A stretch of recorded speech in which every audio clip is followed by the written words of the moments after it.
దూర విద్యా విధానంలో doctor BR Ambedkar open university దేశంలోనే మొట్టమొదటి సార్వత్రిక విశ్వవిద్యాలయం. దాదాపు 2.5 దశాబ్దాలుగా దూర విద్యా విధానం ద్వారా కంప్యూటర్ కోర్సును అనుసంధానం చేస్తూ బీఏ, బీకాం, బీఎస్సీ డిగ్రీ కోర్సులను అందిస్తోంది. పోస్ట్ గ్రాడ్యుయేషన్ స్థాయి, డిగ్రీ, డిప్లొమా స్థాయి కోర్సులను ఔత్సాహికులైన విద్యార్థులకు అందిస్తోంది. డెవలప్మెంట్ స్టడీస్లో centre for economics and social studies ద్వారా ఎంఫిల్, పీహెచ్డీతో పాటు విశ్వవిద్యాలయమే స్వయంగా దూర విద్యా విధాన అంశంపైన పీహెచ్డీ వంటి పరిశోధన కోర్సులు ప్రవేశపెట్టింది.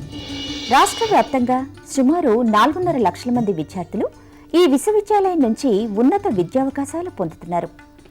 డాక్టర్ బిఆర్ అంబేద్కర్ సార్వత్రిక విశ్వవిద్యాలయం స్థానికంగా స్వయం బోధన పద్ధతిలో ముద్రణ రూపంలో రూపొందించిన కోర్స్ మెటీరియల్ అందిస్తోంది.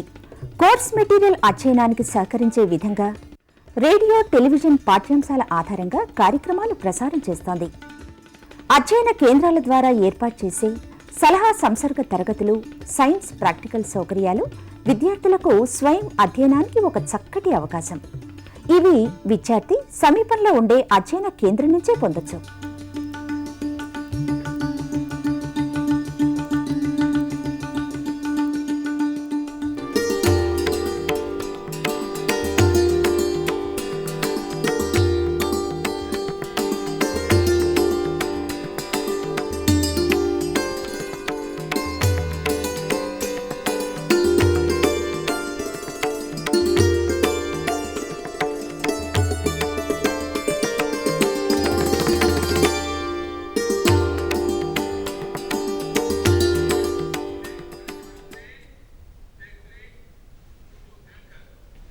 అందరికీ నమస్కారం. Doctor BR Ambedkar open university ద్వారా బీఈడి ప్రత్యేక విద్య చదువుతున్నటువంటి విద్యార్థులను ఈ యొక్క టెలికాన్ఫరెన్స్కు ఆహ్వానిస్తున్నాం. ఈ యొక్క టెలికాన్ఫరెన్స్లో SCCP-03లోని విద్యా ప్రణాళిక మరియు యాజమాన్యం, పాఠ్య ప్రణాళిక నమూనాలోని వివరాలను వివరించడానికి దూరదర్శన్ కేంద్రానికి విచ్చేసిన విషయ నిపుణులు శ్రీమతి సుభా వేణుగోపాల్ గారు, ఉపన్యాసకులు, ఆంధ్ర మహిళా సభ కాలేజ్ ఆఫ్ ఎడ్యుకేషన్ హైదరాబాద్లో పనిచేస్తున్నారు. అలాగే కె శ్రీనివాస్ రెడ్డి గారు, ఉపన్యాసకులు, NIVHలో ఉపన్యాసకులు పనిచేస్తున్నారు. ఈ యొక్క చర్చనీయాంశము మూల్యాంకనం నికషలు. ఈ మూల్యాంకనం నికషల గురించి తెలుసుకునేందుకు, అలాగే మీ సందేహాలను నివృత్తి చేసుకునేందుకు ఈ యొక్క విషయ నిపుణులకు మీరు ఈ నెంబర్స్ ద్వారా ఫోన్ చేసి మీ యొక్క సందేహాలను నివృత్తి చేసుకోవచ్చు. ఈ నంబర్స్ 040-270-31431, 270-31432, 270-31433కి ఫోన్ చేసి మీ యొక్క సందేహాలను మీ యొక్క విషయ నిపుణుల ద్వారా నివృత్తి చేసుకోవచ్చు. అలాగే doctor BR Ambedkar open university వారు ఒక ఉన్నతమైన ఆశయంతో 2009వ సంవత్సరంలో బీఈడి స్పెషల్ ఎడ్యుకేషన్, బీఈడి ప్రత్యేక విద్యను ప్రారంభించారు. అలాగే ఈ యొక్క ప్రత్యేక విద్యకు RCI వారి అనుమతితో, అలాగే ఈ ప్రత్యేక విద్యలో 3 స్పెషలైజేషన్స్ అంటే 3 కేటగిరీలకు సంబంధించినటువంటి బీఈడిలను ఈ యొక్క డాక్టర్ బిఆర్ అంబేద్కర్ సార్వత్రిక విశ్వవిద్యాలయం అందిస్తున్నది. బీఈడి స్పెషల్ ఎడ్యుకేషన్లో మానసిక వైకల్యం, అలాగే దృష్టి వైకల్యం, అలాగే శ్రవణ వైకల్యం వంటి కేటగిరీలలో డాక్టర్ బిఆర్ అంబేద్కర్ ఓపెన్ యూనివర్సిటీకి అనుబంధంగా ఉన్నటువంటి కేంద్రాలలో ఈ యొక్క కోర్సును అందిస్తున్నాం. అలాగే మరి ఈరోజు మనం చర్చలోకి వెళ్ళే ముందు ఈ యొక్క స్టడీ సెంటర్స్ గురించి, అలాగే బీఈడి ప్రత్యేక విద్య అందిస్తున్నటువంటి open university doctor BR Ambedkar open university గురించి మీరు తెలుసుకున్నారు. మీ యొక్క సందేహాలను మీరు డయల్ చేసి మీ యొక్క సందేహాలను నివృత్తి చేసుకోవచ్చు. ఈరోజు చర్చనీయాంశం మూల్యాంకనం మరియు నికషలు. మూల్యాంకనం మరియు నికషల గురించి మనం మొట్టమొదటిగా శ్రీనివాస్ రెడ్డి గారు, మూల్యాంకనం నికషలు అంటే మూల్యాంకనం నికషలు ఎప్పుడు మన విద్యా వ్యవస్థలో వింటూనే ఉంటున్నాం. అయితే ఈ మూల్యాంకనం నికషలలో అనేక మూల్యాంకన రకాలు ఉన్నాయి, వాటి యొక్క ప్రయోజనాలు ఉన్నాయి. అలాగే నికషలు ఉన్నాయి, వాటి యొక్క ప్రయోజనాలు ఉన్నాయి. ఈ యొక్క నికషలు లేకపోతే ఈ మూల్యాంకనం విద్యా వ్యవస్థలో ఏ విధంగా మనకి ఉపయోగపడుతుంది, ఏ విధంగా అది విద్యార్థులకు అప్లై చేయాలి అని మనం విద్యా వ్యవస్థలో మనం ఎన్నో చూస్తూ ఉన్నాం. అయితే ముఖ్యంగా ఈ యొక్క మూల్యాంకనం అంటే ఏమిటి, మా విద్యార్థులకు కొంచెం వివరించండి. తప్పకుండా. ఈరోజు ఈ మూల్యాంకనం అనే టాపిక్ను ఆప్ట్ చేసినందుకు విశ్వవిద్యాలయం వారికి, అట్లాగే ఈ ప్రత్యేక ఉపాధ్యాయ శిక్షణలో చేరి శిక్షణ పొందుతున్నటువంటి వారందరికీ కూడా ధన్యవాదాలు తెలియజేస్తున్నాం. ఎందుకంటే ఉపాధ్యాయ వృత్తే పవిత్రమైనటువంటి వృత్తి. అందులో ప్రత్యేక అవసరాలు గల వారిని వాళ్ళ భవిష్యత్తును తీర్చిదిద్దడానికి ఈ వృత్తిని మీరు ఎన్నుకున్నారు కాబట్టి ఒకసారి అభినందిస్తూ, అయితే ఇక్కడ ఈ టాపిక్ను మనం ప్రత్యేక ఉపాధ్యాయులుగా తెలిసినప్పుడే మనం వైకల్యం గల విద్యార్థులకు మనం సక్రమంగా బోధించడానికి అవకాశం ఉంటుంది. అయితే మూల్యాంకనం అంటే ఏంటి అనే దానికి మనం చర్చించుకుంటే, ప్రతి వ్యక్తి కూడా తన దైనందిన జీవితంలో వివిధ పనులు చేస్తూ ఉంటారు. ఏ వ్యక్తి అయినా సరే తను చేసే పనులకు ఒక లక్ష్యం అంటూ ఉంటుంది. లక్ష్యం లేకుండా ఏ వ్యక్తి కూడా పనులు చేయరు. మరి ఆ లక్ష్యాలను నెరవేరడానికి ఎప్పుడు మనం అంచనా వేస్తూ ఉంటాం, దాన్ని మాపనం చేస్తూ ఉండాలి మనం. అంటే లక్ష్యాలు నెరవేరుతున్నాయా లేదా, నెరవేరకుంటే మనం ఆ లోపాలను అధిగమించి ఎట్లా లక్ష్యాలను మనం చేరుకోవాలి అనేది.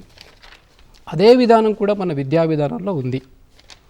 మన విద్యా విధానంలో మూల్యాంకనం అతి ప్రాచీనమైనదని చెప్పొచ్చు, అట్లాగే దీనికి ప్రముఖ పాత్ర వహిస్తూ ఉంది మన విద్యా విధానంలో. అసలు మూల్యాంకనం అంటే ఏంటి అని మనం ఒక్కసారి చర్చించుకుంటే, మూల్యాంకనం గురించి వివిధ విద్యావేత్తలు వివిధ నిర్వచనాలు ఇవ్వడం జరిగింది. కానీ ఇక్కడ గ్రాన్లాండ్ అనే ఒక విద్యావేత్త ప్రకారము మూల్యాంకనం అంటే విద్యార్థులు సాధించినటువంటి ఫలితాలను ఒక సక్రమమైన విధానంలో బేరీజ్ వేసుకోవడం, దాన్ని మనం మూల్యాంకనంగా పరిగణించవచ్చు. అయితే ఇక్కడ మూల్యాంకనం ఎప్పుడు ప్రారంభమైంది, ఏ సంవత్సరంలో ప్రారంభమైందని మనం చర్చించుకుంటే, మూల్యాంకనం ఎప్పుడు ప్రారంభమైందంటే విద్యా వ్యవస్థ ఎప్పుడు ప్రారంభమైందో మూల్యాంకనం అప్పుడే ప్రారంభమైంది. అంటే విద్యా వ్యవస్థ నుంచి మూల్యాంకనాన్ని మనం విడదీయలేము. ఇది ఒకదానికొకటి అనుబంధం. విద్యా వ్యవస్థ లేకుంటే మూల్యాంకనం ప్రక్రియనే లేదు.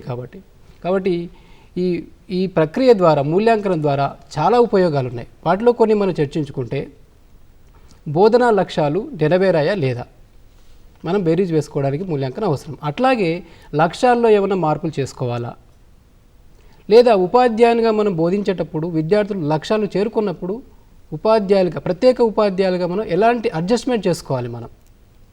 అలాగే అంతేకాకుండా విద్యార్థులను పై తరగతులు పంపడానికి కానీ, వారికి గ్రేడింగ్ ఇవ్వడానికి కానీ, మార్కులను ఇవ్వడానికి కానీ ఈ మూల్యాంకన ప్రక్రియను ఉపయోగపడుతుంది. కాబట్టి ఇది అత్యున్నతమైనటువంటి స్థానాన్ని మన విద్యా వ్యవస్థలో ఆక్రమించుకుంది.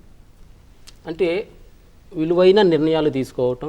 అవును, విద్యార్థి భూత భవిష్యత్ వర్తమాన కాలాలని నిర్ణయం తీసుకోవటంలో మూల్యాంకనం మనకు బాగా సహాయపడుతుంది. Correct madam. అయితే మూల్యాంకనం గురించి శ్రీనివాస్ గారు చెప్పారు.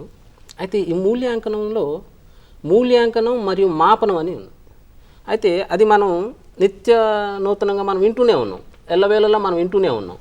అయితే ఈ మాపనానికి మూల్యాంకనానికి ఏదైనా తేడా ఉందా? తప్పకుండానండి. మరొకసారి అంబేద్కర్ యూనివర్సిటీ తరఫున, మళ్ళీ మా కాలేజ్ తరఫున కూడా విద్యార్థులందరికీ మా ఆహ్వానం.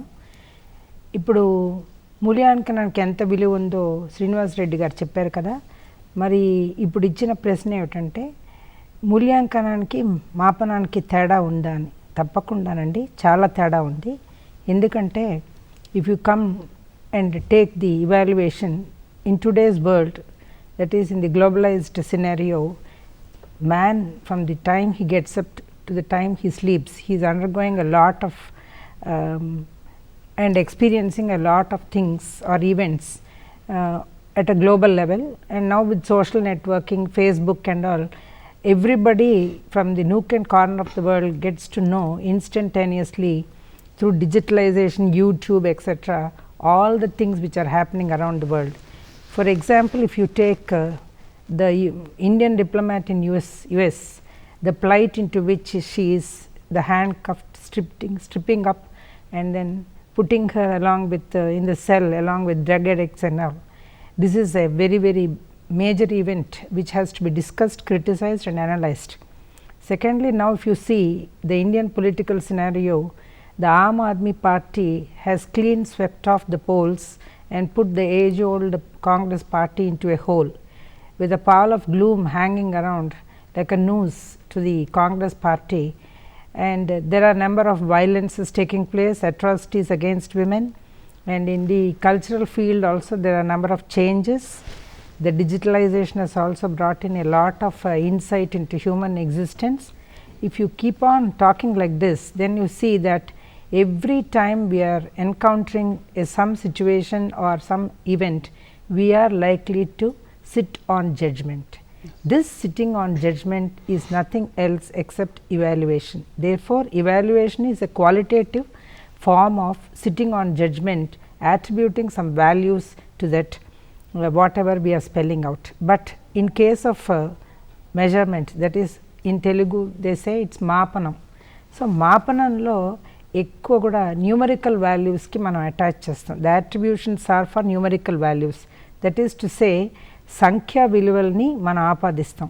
ఉదాహరణకి ఒక విద్యార్థికి మనం ఒక విద్యార్థిని తీసుకుంటే ఆ విద్యార్థి మ్యాథ్స్లో 95 మార్కులు, సైన్స్లో 75 మార్కులు, సోషల్ స్టడీస్లో 80 మార్కులు, ఇంగ్లీష్లో 60 మార్కులు, ఇట్లాగా మనం మార్కుల్ని సంఖ్యా విలువల్ని మనం ఆపాదిస్తాం. దీన్ని మనం తర్వాత మూల్యాంకనం చేసినప్పుడు క్వాలిటేటివ్గా ఎక్స్ప్రెస్ చేస్తాం. కానీ కొన్నిసార్లు క్వాంటిటేటివ్ మెజర్మెంట్స్ ఉంటాయి, క్వాలిటేటివ్ మెజర్మెంట్స్ ఉంటాయి. కానీ క్వాంటిటేటివ్ మెజర్మెంట్నే కొన్నిసార్లు మనం క్వాలిటేటివ్గా కూడా చెప్పచ్చు. ఉదాహరణకు ఒక వ్యక్తి యొక్క హ్యాండ్ రైటింగ్ని మనం గురించి చెప్తుంటే మనం అక్కడ మార్కులు వేయం హ్యాండ్ రైటింగ్కి. Neat handwriting, very undescriptive enduring essay and very qualifying statement, ఇలాగ మనం ఒక క్వాలిటీని దానికి ఆపాదిస్తాం. సో మాపనంలో ఎక్కువ మనం క్వాంటిటేటివ్ మెజర్స్కే ఇంపార్టెన్స్ ఇస్తాం కనుక it is purely talking in terms of numerical values, లేకపోతే సంఖ్యా విలువలు. Therefore quantity is measured and quality is not measured, it's evaluated.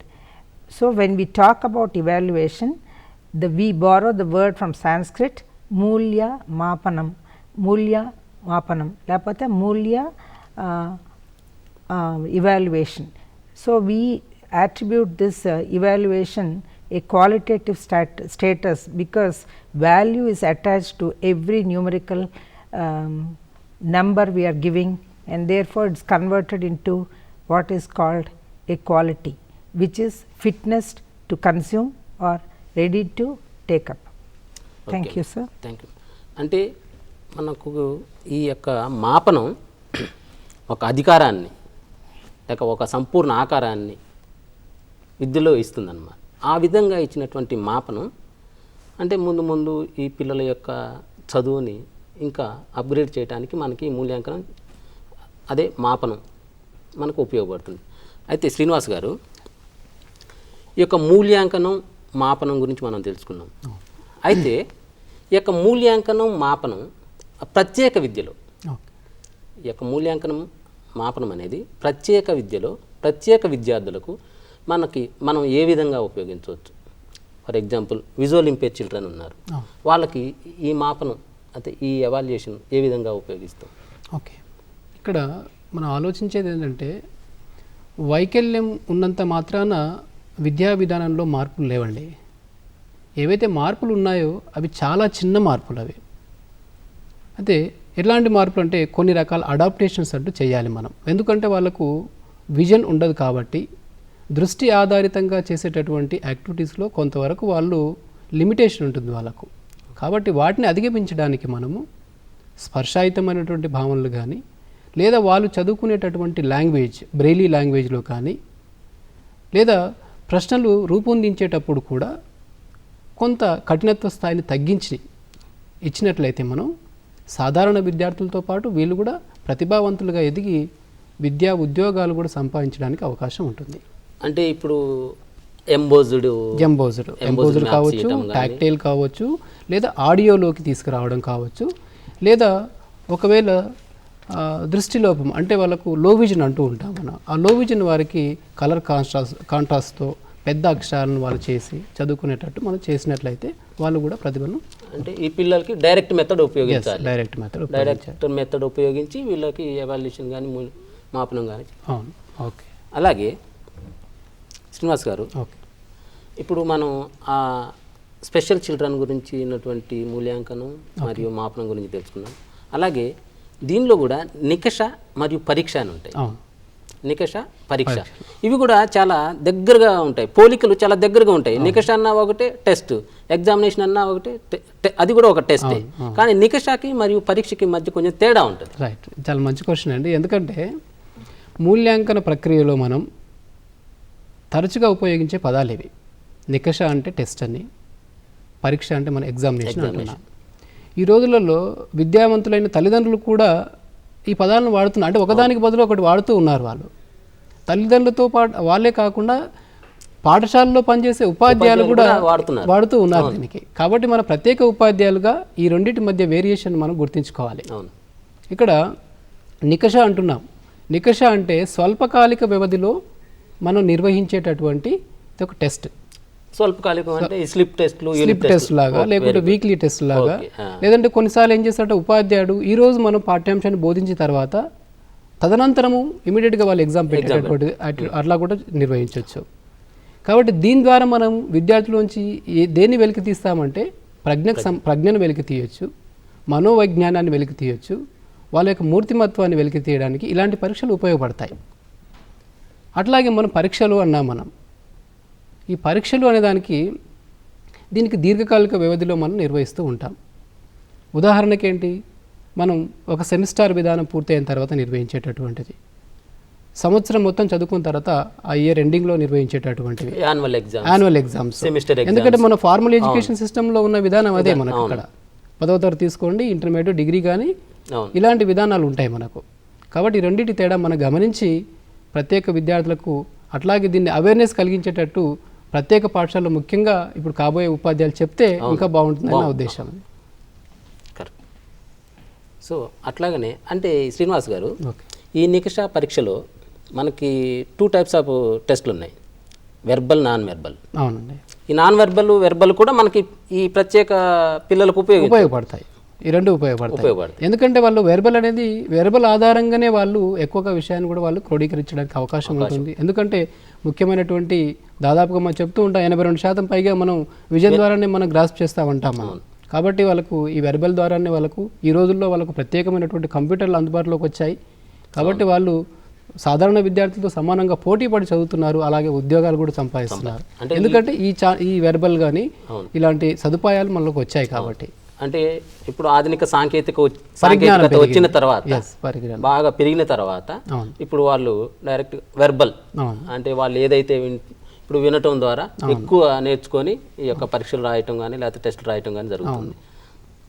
అట్లాగనే టెర్మన్ మానసిక సామర్థ్య పరీక్ష కూడా ఉంది మనకు. అది కూడా మనం ప్రజ్ఞలోనే ఉపయోగిస్తాం. అట్లా ఇదన్నీ కూడా స్పెషల్ చిల్డ్రన్ ఎవరైతే ప్రత్యేక విద్యార్థులు ఉన్నారో, విజువల్ ఇంపేర్ కానీ లేకపోతే హెచ్ఐ కానీ లేకపోతే ఎంఆర్ పిల్లలకి వీటన్నిటిని ఉపయోగించాం. అట్లాగనే సహజ సామర్థ్యాల పరీక్షలు ఉపయోగిస్తాం, అలాగే మూర్తిమత్వ పరీక్షలు, ఇవన్నీ కూడా మనం పరీక్షల్లోనే ఉపయోగిస్తాం. ఓకే, థ్యాంక్ యూ శ్రీనివాస్ గారు. మేడం అట్లాగనే మేడం ఇప్పుడు ఉత్తమ మూల్యాంకనం దానికి ఉండవలసినటువంటి లక్షణాలు అంటే ఇప్పుడు మనం మాపనం ఇవన్నీ చేసిన తర్వాత ఆ ఉత్తమ మూల్యాంకానికి కొన్ని లక్షణాలు ఉంటాయి. ఆ లక్షణాలు ఏ అయితే ఉన్నాయో వాటి ద్వారా ఇంకా విద్యార్థుల్ని ఎక్కువగా చదవడానికి అవకాశం కలిగించేటట్టు చేయొచ్చు.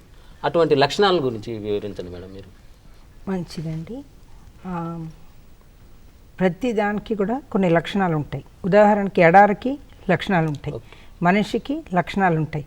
అలాంటిది విద్యా వ్యవస్థకి బ్యాక్ బోన్ లాంటి ఇవాల్యుయేషన్కి తప్పకుండా గుడ్ ఇవాల్యుయేషన్కి మంచి లక్షణాలే ఉన్నాయండి. అవి ఏమంటే వ్యాలిడిటీ, సప్రమాణత, రిలయబిలిటీ విశ్వసనీయత, తర్వాత ఆబ్జెక్టివిటీ ఖచ్చితత్వం, ఇంకా తీసుకుంటే ప్రాక్టికబిలిటీ అంటే ఆచరణాత్మకత. ఈ 4 కూడా దీని యొక్క లక్షణాల కింద మనం పరిగణించవచ్చు. ఎందుకంటే విద్యార్థికి మనం ఒక టెస్ట్ పెట్టినప్పుడు కానీ ఒక పరీక్ష పెట్టినప్పుడు కానీ ఈ 4ని ఆధారం చేసుకుని మనం పరీక్ష పత్రాన్ని లేకపోతే క్వశ్చన్ పేపర్ని మనం ఇవ్వడం జరుగుతుంది. ఈ 4 లక్షణాలు లేని ఏ క్వశ్చన్ పేపర్కైనా ఇవాల్యుయేషన్ చేసే అర్హతని కోల్పోతుందని మనం తప్పకుండా చెప్పచ్చు. అంటే ఈ వ్యాలిడిటీ, రిలయబిలిటీ, ఆబ్జెక్టివిటీ, ప్రాక్టికబిలిటీ ఎస్, ఇవి ఉంటేనే మనం తప్పకుండా అది దాన్ని ఉత్తమ మూల్యాంకనం లక్షణాలు ఉన్నాయని చెప్తాం, చెప్పచ్చు. సో శ్రీనివాస్ గారు, ఓకే, ఈ ఉత్తమ మూల్యాంకన మాపన యొక్క లక్షణాల్లో సప్రమాణత, అవును, దాన్ని వ్యాలిడిటీ కూడా అంటాం. అవును. దాని గురించి మా విద్యార్థులకు కొంచెం ఓకే. వివరించండి. సప్రమాణత అంటే మనం నికషను ఏ ఉద్దేశంతో తయారు చేస్తున్నామో ఆ ఉద్దేశాన్ని చేరుకునేలా నికషను తయారు చేసినట్లయితే దాన్ని మనం సప్రమాణత కలిగిందిగా మనం చెప్పడం జరుగుతుంది. ఉదాహరణకు ఒకటి ఇక్కడ మనం చెప్పవచ్చు. ఒక విమాన టికెట్ తీసుకుంటాం. మనం విమాన టికెట్ తీసుకుంటే ఆ టికెట్తో మనం ఏం చేయొచ్చు అంటే దాంట్లో ఏమున్నాయి, ఏ విమానంలో మనం ప్రయాణించాలి, ఏ రోజు ప్రయాణించాలి, ఎక్కడి వరకు ప్రయాణించాలి అనే విషయాలు దాంట్లో ఉంటాయి. అంటే ఆ టికెట్తో మనం విమానంలో ప్రయాణించగలం, కానీ అదే టికెట్తో మనం ఇంకొక యాక్టివిటీ చేయడానికి అవకాశం లేదు అక్కడ మనకు. కాబట్టి ఏ ఉద్దేశంతో అయితే మనం తయారు చేస్తున్నాం అట్లాగే విద్యార్థుల్లో కూడా వేటిని మనం వెలికి తీయాలనుకుంటున్నాం, అభ్యసన అనుభవాలను వెలికి తీయాలనుకుంటున్నావా, వాటిని వెలికి తీయడానికి ఈ సప్రమాణత అనేది ఉపయోగపడుతుంది. కాబట్టి ఇది చాలా ముఖ్యమైనటువంటి మూల్యాంకన ప్రక్రియలో ఇది ఒక ముఖ్యమైన ప్రక్రియగా మనం భావించవచ్చు. అంటే ఖచ్చితంగా మాపనం చేయగలిగేది సప్రమాణత అంటున్నాను. Okay, thank you madam. ఈ దీనిలోనే విశ్వసనీయత, రిలయబిలిటీ దాని గురించి వివరించండి. విశ్వాసం అనేది మనిషి నుండి జంతువుల దాకా చాలా ముఖ్యమైనదండి. అలాంటప్పుడు ఒక విశ్వసనీయత ఒక పరీక్షకు లేనప్పుడు, ఒక మూల్యాంకనానికి లేనప్పుడు దాన్ని మూల్యాంకనం అనడానికి అర్హత కోల్పోతుంది. కానీ ఈ విశ్వసనీయత అనేదాన్ని ఎట్లాగ చేయొచ్చు, ఎట్లాగా ఎస్టాబ్లిష్ చేయొచ్చు అంటే దీనికి 3 రకాలుగా ఇది విభజింపబడుతుంది.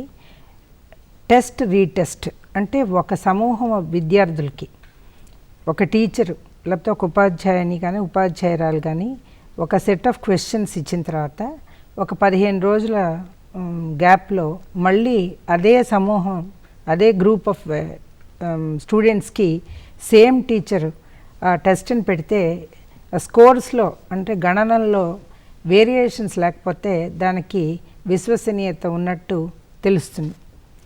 కానీ ఇక్కడ ఒక లోపం ఏమిటంటే కొన్నిసార్లు ఈ టెస్ట్ రీటెస్ట్కి మధ్యన కాలంలో గ్యాప్ ఎక్కువైతే there will be lot of changes in the students psychological thinking and qualitative changes, quantitative changes, physical weakness, mental variations, lapte where what we call as plateau where there is no learning at all, ఇలాంటివన్నీ జరగచ్చు.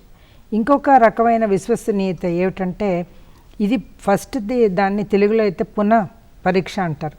రెండో దాన్ని అంటే equivalent reliability అంటారు.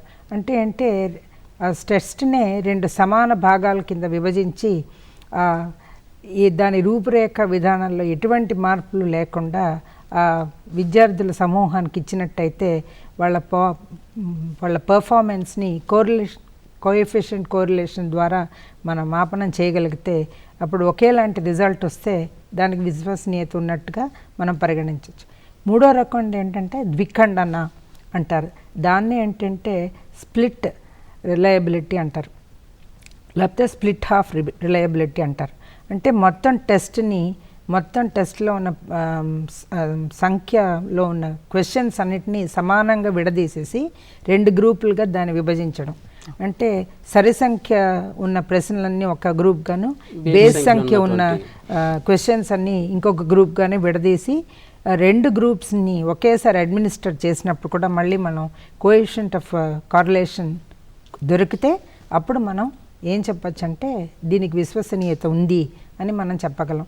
ఇలాగా 3 రకాలైన విశ్వసనీయతని question paper కనుక ప్రకటిస్తే దానికి విశ్వసనీయత అనే ఒక ప్రమాణం ఉంది అని మనం చెప్పచ్చు.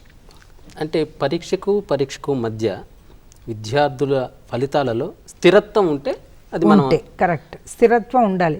కానీ చాలాసార్లు ఏమిటంటే ఎక్స్టర్నల్ ఫ్యాక్టర్స్ అంటారు దీన్ని. అంటే ఏంటి అంటే కొన్ని ఇంట్రెన్సిక్ ఫ్యాక్టర్స్ ఉన్నా కొన్ని ఎక్స్ట్రిన్సిక్ ఫ్యాక్టర్స్ కూడా దీన్ని ప్రభావితం చేస్తాయి. కనుక విద్యార్థుల యొక్క ప్రదర్శన ఒకేలా ఉండాలని మనం ఖచ్చితంగా చెప్పలేము, ఉంటుందని కూడా మనం నిర్దిష్టంగా చెప్పలేము.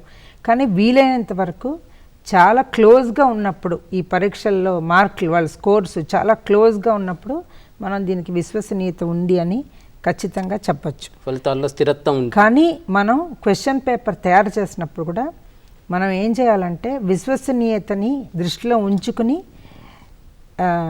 వేరియేషన్స్ తగ్గించుకోవడానికి, ఫ్లక్చువేషన్స్ తగ్గించుకుని 0 లెవెల్కి దిగేలాగా మనం చూసుకోవాలి. అక్కడ మనం క్వాలిటీ క్వశ్చన్ పేపర్ని ప్రదర్శించినట్టు అర్థమవుతుంది. క్వాలిటీ సస్టైన్ చేయడం, కంట్రోల్ చేయడం, అష్యూర్ చేయడం మన యొక్క బాధ్యత. Okay madam. అలాగే శ్రీనివాస్ గారు, లక్ష్యాత్మకత ఆ యొక్క దాని గురించి కొంచెం. లక్ష్యాత్మకతనే మనం ఆబ్జెక్టివిటీ అని కూడా అంటాం. మనం లక్ష్యాత్మకత అంటే ఒకే ఆన్సర్ స్క్రిప్ట్ను వివిధ అంటే 2 ఉపాధ్యాయుల చేత ఎవాల్యుయేషన్ చేసినప్పుడు ఫలితాల్లో ఎలాంటి మార్పు ఉండదు.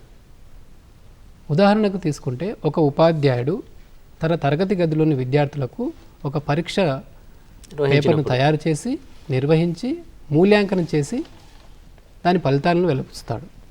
అదే ఆన్సర్ స్క్రిప్ట్ను ఇంకొక ఉపాధ్యాయుని చేత మూల్యాంకనం చేయించినట్లయితే ఫలితాల్లో ఎలాంటి మార్పు ఉండదు. సో దీన్ని వచ్చిన విద్యార్థికి వేరే ఉపాధ్యాయుడు దిద్దిన 50 సేమ్ మార్కులు వస్తుంది. అంటే ఇక్కడ 2 ఉపాధ్యాయుల మధ్య కూడా లక్ష్యాత్మకత ఉంది అని భావించవచ్చు. ఆ ప్రశ్నాపత్రంలో ఎలాంటి తప్పిదాలు జరగకుండా కూడా ఉంటుంది. ఇక్కడ ఎలా అంటే ఒత్తిళ్లకు లొంగు కాకుండా ఈక్వల్గా అంటే సమాన మార్కులు వస్తున్నాయి కాబట్టి విద్యార్థులు కూడా మంచి స్ఫూర్తితో ఇంకా బాగా చదవడానికి కూడా ఉపయోగపడుతుంది. ఓకే. అట్లాగే మేడం, ఆచరణాత్మకత ఎన్ని క్యారెక్టరిస్టిక్స్ ఉన్నా అంటే ఎన్ని లక్షణాలు ఉన్నా కూడా everything has to be very very practical, because today's life is very very practical. So ఆచరణాత్మకత లేకపోతే అది ఎంత గొప్ప క్వశ్చన్ పేపర్ అయినా లేకపోతే ఎంత పెద్ద మూల్యాంకనం అయినా అది చాలా వ్యర్థం అవుతుంది. సో ఇక్కడ ప్రాక్టికబిలిటీ అంటే మనం విద్యార్థిని మాపనం చేసేటప్పుడు చాలా రకాలైన సాధనాలతో మనం మాపనం చేస్తూ ఉంటాం. కానీ ఇవి ఎంతవరకు time effective and cost effective అని మనం చూడాలి. అంటే ఏంటి, విద్యార్థి యొక్క టైంకి చాలా మూల్యం ఉంది, ఉపాధ్యాయుడి యొక్క టైంకి మూల్యం ఉంది, మొత్తం పాఠశాల టైంకి కూడా చాలా విలువ ఉంది. కనుక మనం చాలా ఆదర్శవంతమైన పరీక్షలు మేము నిర్వహిస్తామండి, కానీ ఆచరణాత్మకత దాంట్లో చాలా తక్కువ ఉంది అంటే దాని పర్పస్ డిఫీట్ అయిపోతుంది. కనుక చాలా ఇంపార్టెంట్ లక్షణం ఆచరణాత్మకత. సో ఎప్పుడైనా కూడా ఉపాధ్యాయుడికి ఎంత అంబిషియస్గా ఉన్నా కూడా, ఎంత ఆదర్శవంతమైన ఉపాధ్యాయుని అయినా కూడా ప్రాక్టికాలిటీ అంటే ఇది ఎంతవరకు మనం ఆచరణాత్మకత ఈ క్వశ్చన్ పేపర్లో ఉంది, అతని సమయంలో టైంలో చేయగలడా, లేకపోతే అది ఎక్కువ కాస్ట్లీగా ఉండకుండా చాలా పొదుపుగా చేయగలమా అనేది ముందర నిర్ధారించుకున్న తర్వాత క్వశ్చన్ పేపర్ని ఫ్రేమ్ చేయడం అనేది చాలా ముఖ్యమైన లక్షణం అని మనం చెప్పుకోవచ్చు. సో అంటే ఆచరణాత్మకత అంటే ఇది అమలులో ఉండాలి. అంటే ఇక్కడ విద్యార్థి కాలము వృధా కాకూడదు, ఉపాధ్యాయుని కాలము వృధా అవ్వకూడదు, అట్లాగనే పాఠశాల కాలం కూడా వృధా అవ్వకూడదు. తర్వాత ముఖ్యమైనది పొదుపుగా చేయడం, పొదుపు. సో అట్లాగే శ్రీనివాస్ గారు, ఇప్పుడు మనం ఈ సప్రమాణతను, ఈ రైలబిలిటీని లేకపోతే ఈ ప్రాక్టికబిలిటీని మనం స్పెషల్ ఎడ్యుకేషన్లో, అంటే మన స్పెషల్ చిల్డ్రన్ ఉన్నారు కదా, వాళ్ళకి కూడా సప్రమాణతను ఎట్లా ప్రతిపాదించవచ్చు, లేకపోతే ఎట్లా చేయొచ్చు, ఎట్లా అప్లై చేయొచ్చు. ఇప్పుడు సప్రమాణత ఉంది, వ్యాలిడిటీ ఉంది. అది ఈ యొక్క అంధులు కానీ, లేకపోతే శ్రవణ వైకల్యం ఉన్న వాళ్ళు కానీ, లేకపోతే మానసిక వైకల్యం ఉన్న వాళ్ళు కానీ, వీళ్ళకు సప్రమాణత ఎట్లా తీసుకురావచ్చు? దీనికి తీసుకురావడానికి ఏం చేస్తారంటే ఈ ప్రత్యేక విద్యార్థులను మనం గమనించడం ద్వారా, అంటే వాళ్ళు చేసేటటువంటి యాక్టివిటీస్ను తరగతి గదిలో కావచ్చు, తరగతి గది బయట కావచ్చు, వాటిని అబ్జర్వ్ చేయడం వల్ల, లేదా వారిని స్క్రీనింగ్ చేయడం ద్వారా, అంటే వాళ్ళు చేసేటటువంటి పనులను మనం స్క్రీనింగ్ చేయొచ్చు. ఆ ఆధారంగా కూడా మనం వీళ్ళను చేయడానికి అవకాశం ఉంటుంది. అట్లాగే వాళ్ళు చేయగలిగేటటువంటి యాక్టివిటీస్ మాత్రమే ఇవ్వాలి. ఇక్కడ వైకల్యం గల వారిని దృష్టిలో పెట్టుకోవాలి. ఎందుకంటే వాళ్ళు ఏ వైకల్యంతో బాధపడుతున్నారు, ఏ వైకల్యంతో కొద్ది వరకు వాళ్ళు వెనకబడుతున్నారు. ఈ రోజులలో మనం ఒక పదాన్ని ఇక్కడ వాడకూడదు అనుకుంటున్నాం. ఎందుకంటే వైకల్యం వల్ల బాధపడే వారి యొక్క పర్సెంటేజ్ చాలా తక్కువగా ఉంది. ఎందుకంటే వాళ్ళకు ఉన్నటువంటి లిమిటేషన్ అనేది చాలా చిన్నది. కాబట్టి మనకు విద్యా అవకాశాలు వచ్చాయి కాబట్టి వాళ్ళకు చాలామంది స్పోర్టివ్గా ముందుకు వెళ్తున్నారు. కాబట్టి ఇలాంటి వాళ్ళు వేటిని చేయగలరు, వాటి సామర్థ్యానికి అనుగుణంగా, వాళ్ళ ఎబిలిటీ అనుగుణంగా, అట్లాగే వాళ్ళకు వయసును ఆధారంగా చేసుకొని మనం వివిధ రకాలైనటువంటి టెస్టుల ద్వారా కానీ, కృత్యాల ద్వారా కానీ మనం నిర్వహించినట్లయితే తప్పనిసరిగా వాళ్ళు రాణిస్తారు. సో విద్యార్థి యొక్క సామర్థ్యాలను బేరీజ్ వేసుకొని వాటిని ఆధారంగా మనం సప్రమాణత వాళ్ళలో పెంపొందించవచ్చు. ఇంట్రెస్ట్ కూడా చూడాలి. విద్యార్థి సంసిద్ధత ఉన్నప్పుడే చేయాలి. సంసిద్ధత అంటే రెడీనెస్ ఉండాలి, లేకపోతే రీడింగ్ రెడీనెస్ ఉండాలి. ఇవన్నీ కూడా ఉన్నప్పుడే విద్యార్థి యొక్క ఈ ప్రమాణత కానీ, లేకపోతే విశ్వసనీయత కానీ, లక్ష్యాత్మకత కానీ, లేకపోతే ప్రాక్టికబిలిటీ కానీ. అంటే శ్రీనివాస్ గారు, ముఖ్యంగా ఈ సప్రమాణత, విశ్వసనీయత, లక్ష్యాత్మకత కంటే కూడా ఈ పిల్లలకు అంటే స్పెషల్ చిల్డ్రన్కు ఆచరణాత్మకత అనేది చాలా ముఖ్యం. అవునండి. ఆచరణాత్మకత అన్నప్పుడు ఇక్కడ రెండు మనం గుర్తించుకోవాలి. ఒకటి ఉపాధ్యాయులు, అవును, అంతకన్నా ముఖ్యమైనటువంటి వాళ్ళు తల్లిదండ్రులు. ఎందుకంటే ప్రత్యేక అవసరాలు గల పిల్లలు తల్లిదండ్రుల దగ్గరే చాలా వరకు ఉంటారు.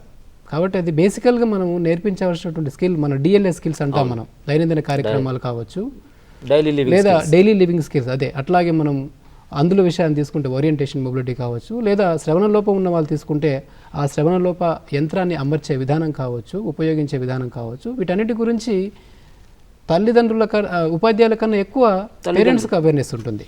కాబట్టి ఈ ఆచరణాత్మకత మనం అవలంబించాలంటే ఈ ఇద్దరు, ప్రత్యేక ఉపాధ్యాయులు, తల్లిదండ్రులు. ఇక్కడ ఇంకొక విషయం ఏంటంటే ఈ రోజులలో మనకు ప్రత్యేక పాఠశాలలు కనుమరుగైపోతున్నటువంటి రోజులు వస్తున్నాయి మనకు. ఎందుకంటే ప్రభుత్వం కూడా ఒక అడుగు ముందుకేసి ఇంక్లూజన్ తీసుకొచ్చింది. కాబట్టి ఇక్కడ నార్మల్ టీచర్ యొక్క అవసరం కూడా ఉంటుంది, ఎక్కువగా ఉంది. ఈ ముగ్గురు కలెక్టివ్గా పనిచేసినప్పుడు, దానికి తోడు ప్రభుత్వం కూడా నిధులను ఎక్కువగా కేటాయించి వీళ్ళు కాన్సన్ట్రేషన్ చేస్తే తప్పనిసరిగా వీళ్ళు ముందంజలో. సో ఆచరణాత్మకత ఉండాలి అంటే ఖచ్చితంగా జరుగుతుంది. తప్పకుండా. అంటే మొట్టమొదట టీచర్ తల్లిదండ్రులే, మొట్టమొదటి ఉపాధ్యాయుడు కానీ లేకపోతే ఉపాధ్యాయురాలు కానీ ఈ స్పెషల్ చిల్డ్రన్కి తల్లిదండ్రులే ఉపాధ్యాయురాలు, తర్వాతే స్కూలు, అంతే కదా. సో ఈ ఆచరణాత్మకతలో గవర్నమెంట్ పాత్ర ఉంది, తల్లిదండ్రుల పాత్ర ఇంకా ముఖ్యంగా ఉంది, అలాగే ఉపాధ్యాయుల పాత్ర ఎక్కువ ఉంది. ఇది ఉంటే తప్పకుండా మనం రీచ్ అవ్వచ్చు ఏదైతే లక్ష్యాలు ఉన్నాయో ఈ పిల్లలకు. ఇక్కడ ఒక విషయాన్ని సార్ మనం ఏంటంటే ఈ కరికులం డిజైనింగ్ ఉంటుంది ప్రత్యేక అవసరాల కోసం. కరికులం డిజైన్ చేయడం జనరల్గా ఎక్స్పర్ట్ చేస్తూ ఉంటారు, సబ్జెక్ట్ ఎక్స్పర్ట్స్. కానీ ఇక్కడ కరికులం డిజైన్ చేసేటప్పుడు ఈ ప్రత్యేక అవసరాలు గల పిల్లల తల్లిదండ్రుల పాత్ర మేజర్గా ఉంటుంది. ఎందుకంటే ఒక టీచర్ కన్నా ఎక్కువగా వాళ్ళ పిల్లవాడి ప్రాబ్లం గురించి కానీ, పిల్లవాడు దేనికి రియాక్ట్ అవుతాడు, దేనికి అసలు అక్కడ అడ్జస్ట్ కాలేకపోతున్నాడు అనే విషయాలు తల్లికి బాగా తెలుసు ముఖ్యంగా. కాబట్టి వీళ్ళను వాళ్ళ సలహాలను సేకరించి మనం కరికులం వీళ్ళకి డిజైన్ చేస్తే ఇంకా బాగుంటుంది, ముఖ్యంగా మానసిక వైకల్యం ఉన్న వాళ్ళకి. అంటే తప్పకుండా తల్లిదండ్రుల యొక్క సలహాలు అవసరం ప్రత్యేక విద్యలో తీసుకొని కరికులం డిజైన్ చేస్తే ఇంకా మనం పర్ఫెక్ట్గా దాన్ని ముందుకు తీసుకోవాలి. సో ఇక్కడ విద్యార్థులు అంటే ఛాత్రోపాధ్యాయులు, ఉపాధ్యాయులు, తల్లిదండ్రులు వారి యొక్క సంకల్పం గట్టిగా ఉంటే వీటన్నిటిని మనం ముందుకు తీసుకెళ్ళొచ్చు మేడం. అట్లాగనే మేడం ఇప్పుడు ఈ యొక్క మూల్యాంకనం వీటిలో కొన్ని రకాలు ఉన్నాయి, టైప్స్ ఆఫ్ ఎవాల్యుయేషన్. ఈ మూల్యాంకనంలో ఉన్నటువంటి రకాలను మీరు కొంచెం మా విద్యార్థులకు తెలపండి మేడం. తప్పకుండానండి. శ్రీనివాస్ రెడ్డి గారు చెప్పినట్టు కరికులం డిజైన్ అనేది చాలా ముఖ్యమైన విషయం. దానికి స్టేక్ హోల్డర్స్ అందరినీ కూడా ఇన్వాల్వ్ చేయాలి. స్టేక్ హోల్డర్స్ అంటే ఎవరు? Administrators, management, community, teachers, students, parents. ఆయన చెప్పినట్టు parents are the first or you can say family is the first institution where education starts. Yes. Then only school will follow. కానీ ఇక్కడ ఏమైందంటే ఇప్పుడు the burden of the child's education is being shouldered by the school. ఎందుకంటే వాళ్ళు మేల్కొన్న గంటలన్నీ కూడా స్కూల్లోనే గడుపుతున్నారు కనుక బాధ్యత ఆర్ ఓనర్స్ అంటారు ఇంగ్లీష్లో అవుతాయి, ఆ ఓనర్స్ పేరెంట్స్ నుంచి టీచర్స్ మీదకి షిఫ్ట్ అయింది. అందుకనే మనం ఇంకా ఈ మూల్యాంకన రకాల్లో మనం చాలా జాగ్రత్తలు తీసుకోవాలి. దానికి కరికులం డిజైనింగ్లోనే మనం చాలా మటుకు జాగ్రత్తలు తీసుకోవాలనేది చాలా పెద్ద సత్యం ఆయన చెప్పినట్టుగా. ఇప్పుడు మన మూల్యాంకనంలోకి రకాలకి గురించి మాట్లాడితే ఫస్ట్ థింగ్ ఈజ్ నిర్మాణాత్మక మూల్యాంకనము. అంటే ఏంటంటే ఫార్మేటివ్ ఇవాల్యుయేషన్ అంటారు దాన్ని. ఫార్మేటివ్ ఇవాల్యుయేషన్ అన్న నిర్మాణాత్మక అని చెప్పకనే చెప్తోంది, ఆ వర్డే, ఆ పదమే చెప్తోంది. అంటే ఏంటి, విద్యార్థిని ఒకసారే ఏకంగా మూల్యాంకనం చేయకుండా ప్రతిరోజు, ప్రతి గంట, ప్రతి నిమిషం అతని యొక్క భవిష్యత్తుని దృష్టిలో ఉంచుకుని అతని మేల్ని కోరుతూ అతని భావి జీవితానికి పునాది వేస్తూ మనం టీచింగ్ లెర్నింగ్ ప్రాసెస్ని ఎన్రిచ్ చేసుకుంటూ వెళ్ళాలంటే డెఫినెట్గా formative evaluation is a very very important aspect of evaluation. But then you cannot totally depend upon formative evaluation also. You have to definitely sum up his evaluation and his because from the we are always talking about the entry behavior and exit behavior. So entry అప్పుడు అతను కొన్ని అభిరుచులు, కొన్ని బౌద్ధిక విలువలు, కొన్ని వైఖరులు ఇలాంటి వాటితో కొన్ని నైపుణ్యాలతో వస్తాడు. కానీ ఇదే నైపుణ్యాలతో, ఇదే అభిరుచులతో, ఇదే అభినందన, ఇదే వైఖరితో కానీ ఇదే జ్ఞానం, ఇదే అవగాహన స్థాయిలోనే అతను నిలబెట్టేస్తే అప్పుడు విద్యా వ్యవస్థకి ఏమీ అర్థం పరమార్థం ఉండదు. కనుక సమ్మేటివ్ ఇవాల్యుయేషన్కి ఈ నిర్మాణాత్మకమైన మూల్యాంకం ఒక పునాది లాంటిదని చెప్పచ్చు. So it has to take the child from 0 level to 100%. So ఈ సమ్మేటివ్ ఇవాల్యుయేషన్ అనేది ఒక కాల పరిమితితో కూడింది. ఉదాహరణకి మనం త్రైమాసిక పరీక్షలు, half yearly exams, annual exams ఇలాగ మనం పరీక్షలు ఒక time level or time interval ఇచ్చి పెట్టినప్పుడు మనం దాన్ని సమ్మేటివ్ ఇవాల్యుయేషన్ అంటాం. ఈ summative evaluation will totally assess the child's total status at the end of the year and tell the teacher what is happening to the student and also try to tell the teacher what she or he is also capable of. So నిర్మాణాత్మకమైన లేకపోతే formative evaluation నుంచి not only student but teacher కూడా ఈ జర్నీలో తను కూడా అభివృద్ధి పదంలోకి వెళ్ళకపోతే ఎక్కడ వేసాను గొంగిలి అంటే అక్కడే వేసినట్టుగా దాంట్లోనే స్థిరపడిపోతే అప్పుడు ప్రగతికి మనం దోహదం చేసిన వాళ్ళం అవనే అవ్వం. So summative evaluation definitely is a very qualitative and comprehensive evaluation which will decide whether the child has to go to the next class or not. So atani parinitini, atani yokka avadhananni, atani yokka pravartanani ఏ రకంగా చేసినా అతని యొక్క బహుముఖ ప్రజ్ఞాతత్వాన్ని వెలికి తీసి ఒక టైటిల్ని ఇచ్చేది. అంటే ఏంటి, సర్టిఫికేషన్ వాల్యూ ఇంపార్ట్ చేసి సర్టిఫై చేసి okay you are eligible to go to the next class, you are promoted or you are got an increment లాగా, ఒక ఉద్యోగికి ఇంక్రిమెంట్ లాగా. లేదు ఈ సర్టిఫికేషన్ వల్ల నీకు ఉద్యోగానికి అర్హత వచ్చింది అని నిర్ధారించడానికి కోసం డెఫినెట్గా సమ్మేటివ్ ఇవాల్యుయేషన్. అందుకని ఎంత ఫార్మేటివ్ ఇవాల్యుయేషన్కి మన విద్యా వ్యవస్థలో ఇంపార్టెన్స్ ఉంది అని మనం చెప్తున్నా కూడా ఆఖరికి వచ్చేటప్పటికి ఎస్పెషలీ ఇండియాలో తప్పకుండా సమ్మేటివ్ ఇవాల్యుయేషన్కి చాలా పెద్ద పాత్ర, పెద్ద పీఠం, క్రియాశీల పాత్ర చాలా ఉందని మనం నిర్భయంగా చెప్పచ్చు. ఇక్కడ శ్రీనివాస్ గారు, ఓకే, మేడం గారు చాలా చక్కగా సమ్మేటివ్ ఎవాల్యుయేషన్ గురించి చెప్పారు. అయితే బేస్ నిర్మాణాత్మక మూల్యాంకనం అని అన్నారు. ఆ నిర్మాణాత్మక మూల్యాంకనం గురించి మీరు? ఓకే, ఇప్పుడు మేడం గారు చెప్పినట్లు మనకు దీంట్లో టైప్స్ తీసుకుంటే మనం 4 రకాలుగా ముఖ్యంగా చెప్తాం. ఇనిషియల్ ఎవాల్యుయేషను, తర్వాత ఫార్మేటివ్ ఎవాల్యుయేషన్, సమ్మేటివ్ ఎవాల్యుయేషన్, తర్వాత డయాగ్నోసిస్ ఎవాల్యుయేషన్ అని కూడా ఉంటుంది. కానీ మనకు సిలబస్లో ఉన్నది మాత్రం కేవలం 2 ఎవాల్యుయేషన్ మాత్రమే ఇక్కడ పొందుపరచడం జరిగింది.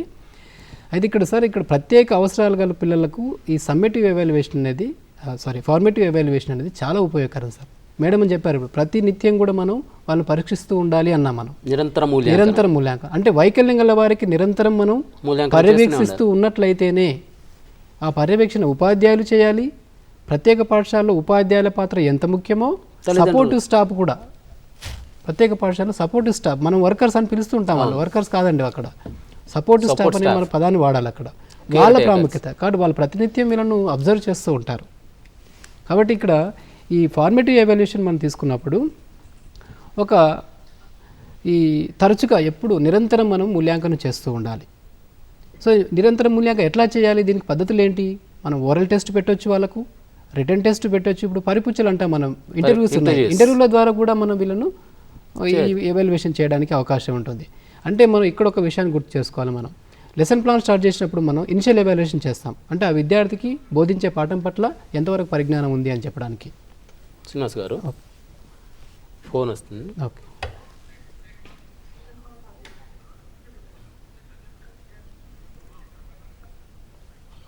హలో హలో చెప్పండి సార్. ఏం లేదు, ఈ మన నా పేరు డాక్టర్ ఆలీ అండి.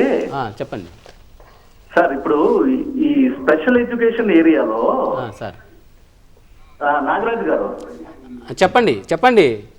సార్, నా పేరు డాక్టర్ ఆలీ గారు చెప్పండి. ఆలీ గారు, ఈ స్పెషల్ ఎడ్యుకేషన్ ఏరియాలో ఒక చిన్న, అంటే నేను క్వశ్చన్ ఏం కాదు, మీరు చాలా బాగా ఎవాల్యుయేషన్ విషయంలో చాలా బాగా మన నాగరాజు కానివ్వండి, సుభాష్ వేణుగోపాల్ గారు కానివ్వండి, లేకపోతే శ్రీనివాస్ రెడ్డి గారు కానివ్వండి, చాలా క్లారిటీతో ఉన్నారు. అలాగే నా ఇదేంటంటే సార్, స్పెషల్ ఎడ్యుకేషన్ ఏరియాలో as you know that the primary the objective of special education is to make the child to stand on their own legs and they can lead a happy and dignified life. Yes. Okay. దానికి ఇక్కడ నేను చూస్తుంది ఏంటంటే sir, ఈ mainly special education ఏరియాలో for visually handicapped sir చెప్పండి sir, మన orientation mobility sir, తర్వాత బ్రెయిలీ, ఓకే, ఈ రెండు విషయాల మీద పెద్దగా దృష్టి పెట్టట్లేదని చెప్పేసి ఒక నాన్సుడు ఉందిరా సార్. సో కొంచెం ఆ రెండు విషయాల మీద కన్నా మనం స్ట్రెస్ చేస్తే సార్ అది కొంచెం బాగుంటుంది అని చెప్పేసి నాకు సజెషన్ సార్. తప్పకుండా సార్, మీరు చెప్పింది కరెక్ట్ సార్. ఈ విషయంలో ఇప్పుడు శ్రీనివాస్ రెడ్డి గారు NIVH లో ఏం చేస్తున్నారు ఆ ఏరియాలో ఆ స్పెషల్ ఎడ్యుకేటర్స్ కి చెప్పండి సార్. ఈ విషయంలో స్పెషల్ ఎడ్యుకేటర్స్ విషయం, అదే బ్రెయిలీ విషయంలో, ఓరియంటేషన్ మొబిలిటీ విషయంలో వాళ్ళు తీసుకుంటున్న జాగ్రత్తలు ఏంటి, అదే వాళ్ళు ఏ విధంగా ట్రైనింగ్ ఇస్తున్నారు అన్నది ఒక్కసారి నాకు తెలుసుకోవాలను. తప్పకుండా సార్, మేము ఇక్కడ మీరు చెప్పింది చాలా కరెక్ట్ సార్. ఎందుకంటే ఇక్కడ మాకు కరికులంలో కూడా సార్ ఒక ప్లస్ కరికులం అనే ఒక సబ్జెక్ట్ ఉంది సార్. మాకు అధిక పాఠ్య ప్రణాళిక అంటున్నాం మనం. సో ఈ అధిక పాఠ్య ప్రణాళికలో కేవలం అధిక పాఠ్య ప్రణాళిక అంటే ఇక్కడ అదనంగా నేర్పించే పాఠ్య ప్రణాళిక కాదు సార్. ఇక్కడ వైకల్యం అంటే విజన్ లేదు కాబట్టి దృష్టి లోపం గల వారికి ఇవి తప్పనిసరిగా చేసినటువంటివి.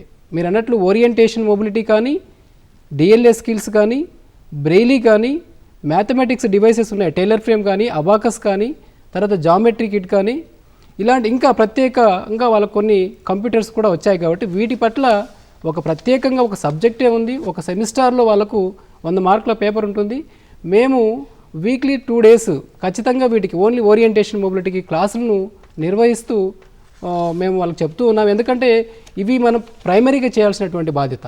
ఆ తర్వాతే వీళ్ళు ఇంకెక్కడ తేడా లేదు మనకు. ఈ అధిక పాఠ్య ప్రణాళికను మనం బోధించగలిగినట్లయితే సాధారణ విద్యార్థులతో పాటు సమానమే మనకు. కాబట్టి మేము వీటి మీద కాన్సన్ట్రేషన్ చేస్తున్నాము. మీరు అనడం కూడా, మీరు చెప్పిన దాంట్లో ఒకటి ఏంటంటే అంధ విద్యార్థులు కూడా ఒకటి ఏంటంటే వాళ్ళు ఓరియంటేషన్ మొబిలిటీలో కర్ర తీసుకొని నడవడానికి వాళ్ళు అయిష్టంగా ఉన్నారు. రీజన్ ఏంటి అంటే వాళ్ళు అక్కడ మా యొక్క డిజబిలిటీ బయటపడుతుందేమో అనేటటువంటిది ఒకటి. కానీ అది మనలాంటి దేశాల్లోనే ఉంది. అదే అడ్వాన్స్డ్ కంట్రీస్లో తీసుకుంటే అలా లేదు. అది ప్రతి విజువల్లీ ఛాలెంజ్డ్ కూడా కర్రను ఉపయోగించు నడుస్తూ ఉన్నాడు అక్కడ, ఎవరు సహాయం అవసరం లేదు. కాబట్టి విజువల్ ఇండిపెండెంట్ చేయడానికి ప్లస్ కరికులం అనేది మేము బోధిస్తున్నాము. అది మీరు చెప్పినట్టుగా ఇంకా అన్ని పాఠశాలలు కూడా అదేవిధంగా ప్రభుత్వాలు కూడా సాధారణ పాఠశాలలో పనిచేసే వారికి అట్లీస్ట్ కొంత శిక్షణ ఇస్తే వాళ్ళ యొక్క గ్రామాల్లోనే అంధ విద్యార్థులు కూడా చదువుకొని వాళ్ళు సమాజంలో రాణించడానికి అవకాశం ఉంది. సిఆర్ఈ ప్రోగ్రామ్స్ కావచ్చు, లేదా ప్రభుత్వమే డిఈఓ లెవెల్ని కొద్దిమంది మాస్టర్ ట్రైనర్స్ని ఎంపిక చేసి చేయొచ్చు మనం. సార్ అలీ గారు. హలో సార్ చెప్పండి సార్. సార్ నమస్తే సార్. నమస్తే, చెప్పండి సార్. ప్రత్యేక విద్య చేస్తున్న వారికి ఫర్దర్ గా ఎటువంటి ఉద్యోగ అవకాశాలు ఉన్నాయి? ఫర్దర్ గా ఎటువంటి ఉద్యోగ అవకాశాలు కల్పిస్తున్నారు దీనివల్ల? సార్ క్లియర్గా అడగండి మీరు. ఓకే సార్, మీరు క్లియర్ ప్రత్యేక విద్య తర్వాత నుంచి మాట్లాడుతున్నాను సార్. చెప్పండి సార్. ఈ ప్రత్యేక విద్య అభ్యసించే వారికి ఫ్యూచర్ లో ఎటువంటి ఉపాధి అవకాశాలు ఉండొచ్చు అవకాశాలు ఉన్నాయి? ఉపాధి అవకాశాలా? అవును సార్. సార్ ఉపాధి అవకాశాలు సార్ ప్రత్యేక విద్య ద్వారా మనకు చాలా లాభాలు ఉన్నాయి సార్. ఒకటి ఏంటంటే మనకు మన రాష్ట్రంలో ఒక్కొక్క డిజేబిలిటీలో మనకు ప్రత్యేక పాఠశాలలు ఉన్నాయి. ఉదాహరణకు మనం అంధ పాఠశాల తీసుకుంటే 2 రకాల పాఠశాలలు రన్ అవుతున్నాయి. ఒకటి డిజేబుల్డ్ వెల్ఫేర్లో ఒక 5 పాఠశాలలు రన్ అవుతున్నాయి. అట్లాగే అండర్ డిఈఓ కింద కూడా 3 పాఠశాలలు ఉన్నాయి. అంటే మొత్తం మనకు 8 పాఠశాలలు అంధ విద్యార్థుల కోసం గవర్నమెంట్ సెక్టార్లో పనిచేస్తున్నాయి. అంతేకాకుండా దాదాపుగా 30కి పైగా హై స్కూల్స్ ఎన్జిఓల్లో రన్ అవుతున్నాయి. కేవలం హై స్కూల్సే అంటున్నారు, ఇంకా ప్రైమరీ స్కూల్స్ ఇంకా ఉన్నాయి మనకు. అట్లా హియరింగ్ ఇంపేర్డ్ తీసుకున్నప్పటికీ అవి ఒక 8 స్కూల్స్ మనకు ప్రభుత్వ యాజమాన్యం కింద పనిచేస్తున్నాయి. దీనికన్నా రెట్టింపుగా ఇంకా ఎన్జిఓల కింద పనిచేస్తున్నాయి. అంటే దీంట్లో మనకు ఉద్యోగ అవకాశాలు ఖచ్చితంగా గవర్నమెంట్ సైడ్ ఉన్నాయి. ఇంకొక స్టెప్ ముందుకేస్తే మనకు రీసెంట్గా మీకు తెలుసు అనుకుంటాను, ఒక జీవో రిలీజ్ చేసింది గవర్నమెంట్ ఆఫ్ ఆంధ్రప్రదేశ్. దాంట్లో మనకు ఖచ్చితంగా మండలానికి 3 చొప్పున ప్రత్యేక ఉపాధ్యాయులు ఉండాలి, ప్రతి హై స్కూల్లో కూడా ఒక ప్రత్యేక ఉపాధ్యాయుడు ఉండాలి ఒక నిబంధన ఉంది. దానికి సెంట్రల్ గవర్నమెంట్ నుంచి కూడా మనకు అప్రూవల్ వచ్చింది. ఆ జీవో వెబ్సైట్లో కూడా ఉంది. అది ఆచరణలో పెట్టొచ్చు తొందరలో. కాబట్టి అది గవర్నమెంట్ దగ్గర పెండింగ్లో ఉంది ఫైలు. ఈ ఇప్పుడున్నటువంటి పరిస్థితులకు అనుగుణంగా అది కొంత పెండింగ్ ఉంది. అట్లాగూ అది కాకుండా ఎన్జిఓలో కూడా మనం పనిచేసుకోవడానికి అవకాశం ఉంది. మనం బీఈడీ ఎంఈడీలు చేస్తే కూడా సాధారణ పాఠశాలలో 5-6 వేల జీతం ఇవ్వడానికి కష్టంగా ఉంది. అదే ఎన్జిఓలో పనిచేస్తే మినిమం 10,000 కన్నా ఎక్కువనే మనం సంపాదించడానికి అవకాశం ఉంటుంది. కాబట్టి ఇట్లా మనకు విభిన్న అవకాశాలు ఉన్నాయి. కాబట్టి దీన్ని ఆప్ట్ చేసుకోవడం చాలా మంచిదండి. అర్థమైంది. ఇప్పుడు స్పెషల్ బీఈడీ చదివిన తర్వాత మనకి గవర్నమెంట్ సెక్టార్లో, నాన్ గవర్నమెంట్ సెక్టార్లో, అలాగే మన రాష్ట్ర ప్రభుత్వం ఇచ్చినటువంటి రాజీ విద్యా మిషన్లో కూడా మండలానికి 3 ఐఈఆర్టీ ఇంక్లూజివ్ ఎడ్యుకేషన్ రిసోర్స్ టీచర్స్ను కూడా తీసుకుంటున్నారు. మీకు చాలా అవకాశాలు ఉన్నాయి. అట్లాగనే మీరు స్పెషల్ స్కూల్లో చేసుకోవచ్చు, అలాగే జనరల్ స్కూల్లో కూడా మీకు చేసుకోవడానికి ఎలిజిబిలిటీ ఉంటుంది. హలో సార్, నా నెంబర్ చెప్తాను, చెప్పండి. దేనికి కూడా చెప్పండి. 809 041 041 3241 324 809 6041 320 041 3224 చెప్పండి. దీని మీద మేము ఎలా చేయాలో చెప్పండి, ఎలా ప్రొసీజర్ చెప్పండి. అది ఏంటి సార్? ఈ నెంబర్ మీద మేము ఎలా ప్రొసీజర్ చెప్పండి. ఎందుకంటే 809 6041 324లో మేము ఎలా ప్రొసీజర్ చెప్తే దాన్ని బట్టి ప్రొసీజర్ అవుతుంది. అది ఫోన్ నెంబర్లో మీరు హలో మీ పేరు చెప్పండి. సో ఆ విధంగా శ్రీనివాస్ గారు, ఓకే, ఇందాక నిర్మాణాత్మక మూల్యాంకనం గురించి చెప్పుకుంటున్నాం. ఈ ఫోన్ మధ్య రావటం వల్ల మనం ఆ నిర్మాణాత్మక మూల్యాంకనం కాబట్టి మనం ఈ ఫార్మేటివ్ ఎవాల్యుయేషన్ అనేది ప్రత్యేక అవసరాలు గల విద్యార్థులకు చాలా అవసరం ఉంటుంది. ఇది అంటే బోధనా ప్రక్రియ జరుగుతున్నప్పుడు చేసేటటువంటిది. ప్రారంభంలో చేసేది పూర్వజ్ఞాన పరిశీలన కోసం చేస్తూ ఉంటాం మనము. ఇది బోధనా అభ్యసన ప్రక్రియ జరుగుతున్న సందర్భంలో చేస్తున్నటువంటిది, నిత్యం చేస్తున్నటువంటిది. అది ఉపాధ్యాయుల మీద ఆధారపడి ఉంటుంది. ఒక ఉపాధ్యాయుడు రోజు చేయొచ్చు, ఇంకొద్ది మంది ఆల్టర్నేటివ్ డే చేయొచ్చు, వీక్లీ చేయొచ్చు. కానీ ఈ విధంగా ఈ ప్రక్రియ కొనసాగుతున్నప్పుడు ప్రత్యేక అవసరాలు గల వారిని మనం ఈ మూల్యాంకనం చేస్తున్నట్లయితే వాళ్ళు రాణించగలరు దీంట్లో. సో దీని ద్వారా కూడా మనం వాళ్ళు అంటే ఎంత ఫాస్ట్గా చేస్తున్నాడు, ఎంత నాణ్యతతో చేస్తున్నాడు అనేది కూడా దీంట్లో పరిగణలోకి తీసుకోవాలి. అంటే ఇక్కడ స్పీడ్ అండ్ క్వాలిటీ కూడా తీసుకోవాలి. కాబట్టి దీన్ని సార్ శ్రీనివాస్ చెప్పండి. Hello hello hello hello Nagaraj. Hello, ఎవరు? చెప్పండి సార్. హలో, చెప్పండి సార్. నేను డాక్టర్ ఎంటీ నాగరాజ్ని, head department of education. Sir చెప్పండి sir. Okay, thank you for your program. Sir sir చెప్పండి. సుబ్బా వేణుగోపాల్ మేడము, శ్రీనివాస్ రెడ్డి గారికి first of all thanks for the department. Okay sir. And another one is they are giving only about the evaluation. Hello sir చెప్పండి sir. Sir చెప్పండి sir. The evaluation about the special education only, but not the general education. అవును sir. కావున మీరు పిల్లవాళ్ళకి general education లో evaluation ఎలా ఉంది sir? Okay sir. అలాగే special education లో ఎవాల్యుయేషన్ ఉంది. వాళ్ళకి ఇప్పుడు సిసి మోడల్ జరుగుతుంది సార్. మనకి ఇక్కడ సమ్మేటివ్ ఎవాల్యుయేషన్, ఫార్మేటివ్ ఎవాల్యుయేషన్ అనేది రెండు కలిపి చెప్తున్నారా, విడివిడిగా చెప్తున్నారా? విడివిడిగా సంకలనాత్మక సార్. ఇందులో మనకి చెప్పగలిగినప్పుడు first of all diagnostic evaluation అనేది ముఖ్యం సార్. సార్ కావున ఆ డయాగ్నోస్టిక్ ఎవాల్యుయేషన్ మొట్టమొదటి ఏ విధంగా చేయాలి, సార్. ఆ ప్రక్రియ ఏంటి సార్. దాని తర్వాత ఆ సమ్మేటివ్ ఎవాల్యుయేషన్ ఏంటి సార్. దాని తర్వాత ఫార్మేటివ్ ఎవాల్యుయేషన్ ఏంటి, ఈ ప్రక్రియలు చెప్పగలిగితే అప్పుడు ఒక స్పెషల్ ఎడ్యుకేటర్ సార్ ముఖ్యంగా మూల్యాంకనం ఎలా చేయాలి, విద్యార్థులను ఏ విధంగా ముందుకు తీసుకెళ్ళాలి ప్రక్రియ అనేది సార్ నేర్చుకుంటారని నా భావన. కావున ఆ విషయం మీద కొద్దిగా మీరు అవగాహన చెప్పగలిగితే ఇప్పుడు చివరిలో విద్యార్థులందరికీ అర్థమవుతుంది. సార్ తప్పకుండా సార్. తప్పకుండా sir. Thank you sir. Sir Srinivas గారు, ఓకే. నిర్మాణాత్మక మూల్యాంకనం అంటే యాక్చువల్గా సార్ చెప్పింది చాలా ఖచ్చితమైనటువంటి విషయం. అవునండి. ఎందుకంటే లోప నిర్ధారణ మూల్యాంకనం తర్వాతనే మనం నిర్మాణాత్మక, సంకలనాత్మక ఇవి చేసుకోవాలి. అయితే లోప నిర్ధారణ మూల్యాంకనం మన టెక్స్ట్ బుక్లో లేదు కాబట్టి మనం దాని గురించి ఇక్కడ ఇచ్చిన టాపిక్స్ రెండు కాబట్టి దాన్ని ఎన్నుకోవడం జరిగింది సార్. లోప నిర్ధారణ మూల్యాంకనం తర్వాత మనం నిర్మాణాత్మక మూల్యాంకనం చేసుకుందాం. లోప నిర్ధారణ మూల్యాంకనం గురించి మీకు తెలిసినటువంటి ఎక్స్పీరియన్స్ ఏదైతే ఉందో అది మా విద్యార్థులకు తెలియజేయండి. ఓకే, సరే. ఇప్పుడు ఈ లోప నిర్ధారణ మూల్యాంకనం బోర్డు ప్రత్యేక అవసరాలు గల వారిని మనం పరీక్షిస్తున్నప్పుడు ఎన్నో రకాలైనటువంటి వాళ్ళు మిస్టేక్స్ చేస్తారు. అంటే not only special needy children, even normal వాళ్ళు కూడా చేస్తూ ఉంటారు. కాబట్టి వీళ్ళని మనం ఏం చేస్తున్నారు అబ్జర్వ్ చేస్తూ ప్రతినిత్యం కూడా మనం వాళ్ళు యాక్టివిటీ చేస్తూ ఉన్నట్లయితే ప్రతినిత్యం కూడా వాళ్ళు అబ్జర్వ్ చేస్తూ వాళ్ళు చేసేటటువంటి మిస్టేక్స్ని మనం. సార్ చెప్పండి సార్.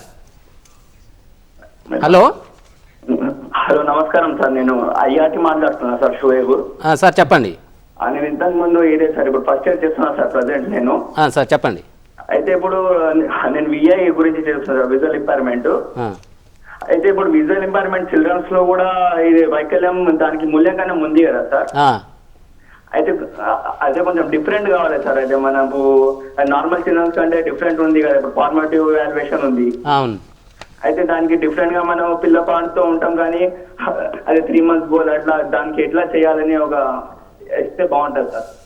సార్ ఐఆర్టీ గారు, సార్ ఇక్కడ మనకు ఎవాల్యుయేషన్లో మీరు చెప్పినట్టు సార్ మనం ఎవాల్యుయేషన్ ఎట్లయినా చేసుకోవచ్చు. ఎస్పెషల్లీ స్పెషల్ చిల్డ్రన్ విషయంలో మనం షార్ట్ టర్మ్ గోల్స్ చేసుకోవచ్చు.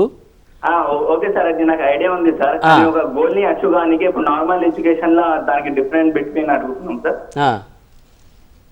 డిఫరెంట్ గా అదే సార్, ఇప్పుడు డిఫరెంట్ ఏముంది దానికి దీనికి మధ్య ఉంది కదా డిఫరెంట్. అయితే ఇప్పుడు మనం long term short term goals ఉన్నాయి మన దాంట్లో, మన స్పెషల్ ఎడ్యుకేషన్ లో. అయితే ఇప్పుడు నార్మల్ స్కూల్ ఎట్లా ఉంది, ఫార్మేటివ్ సమ్మేటివ్ ఉన్నాయి కదా ఎవాల్యుయేషన్స్. అవును.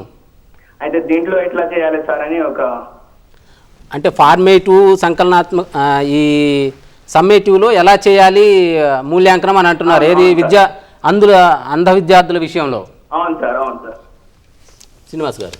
సార్ ఇక్కడ ఏంటంటే మనము ఎవాల్యుయేషన్ టోటల్గా చేంజెస్ అంటూ ఉండదండి. ఫార్మేటివ్ ఎవాల్యుయేషన్ సాధారణ పాఠశాల ఎలా చేస్తారు, ప్రత్యేక పాఠశాల ఎలా చేస్తారంటే తేడా అంటూ పెద్దగా ఉండదండి మనకు. ఇక్కడ తేడా ఏంటి అంటే ఎవాల్యుయేషన్ చేసేటప్పుడు విద్యార్థుల సంఖ్యను కూడా మనం దృష్టిలో పెట్టుకోవాలి.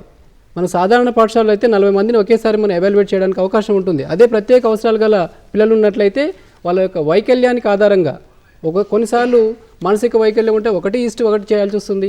విజువల్ ఇంపైర్డ్ అంటే 1:8తో మనం భావించాలి. అట్లాగే ఇయరింగ్ ఇంపైర్డ్ ఉన్నప్పుడు కూడా వాళ్ళ యొక్క స్ట్రెంత్ బేస్గా చేయాలి. ప్రత్యేక పరిస్థితులను కల్పించాలి.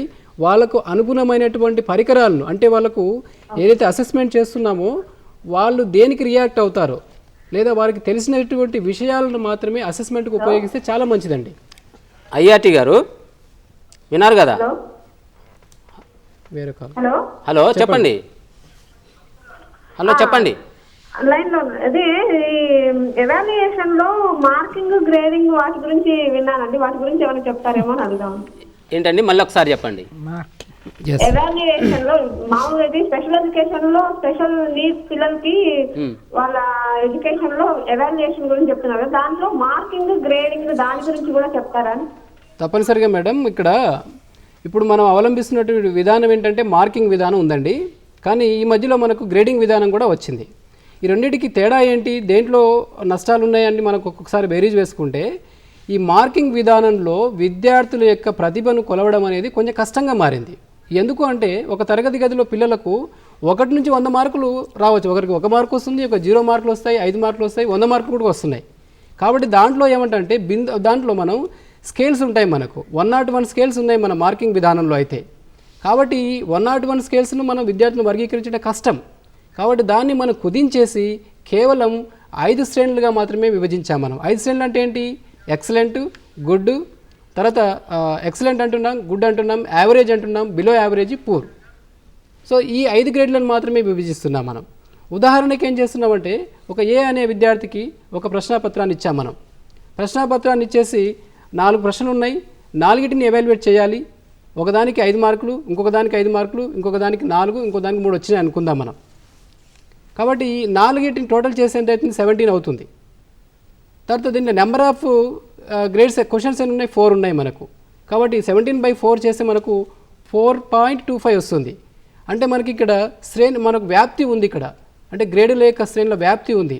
అంటే 4 నుంచి 4.5 నుంచి 5 వరకు ఒక గ్రేడు, అట్లాగే 3.5 నుంచి 4.49 ఒక గ్రేడు. ఓకే శ్రీనివాస్ గారు, అట్లా మన గ్రేడ్ల వర్గీకరణ ఉంది కాబట్టి దాన్ని బేస్గా చేయొచ్చు.